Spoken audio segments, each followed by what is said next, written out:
Hello everyone. In this video, I will guide you through how to use the ZALO app. The first step is to download the ZALO app on your device. You can find it on the Google Play Store if you are using an Android phone or on the App Store if you are using an iPhone. Simply search for ZALO, then download and install the app. Once the installation is complete, open the ZALO app to begin the setup process. When you open the app for the first time, you will see the main interface asking whether you want to log in or create a new account. Since we are setting up ZALO for the first time, tap on the option to create an account. The app will then ask for your phone number to verify your identity. Enter your correct phone number carefully, making sure that the country code is correct as well. After entering your number, read through the terms of service and tap on the button to agree and continue to the next step. ZALO may now ask you to solve a CAPTCHA to confirm that you are not a bot. Follow the simple instructions on the screen to complete this CAPTCHA.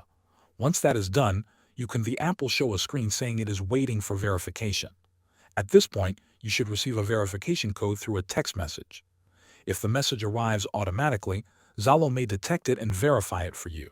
If not, tap on the button that says Check Verification to manually confirm it. After your number is verified, your new ZALO account will be successfully created.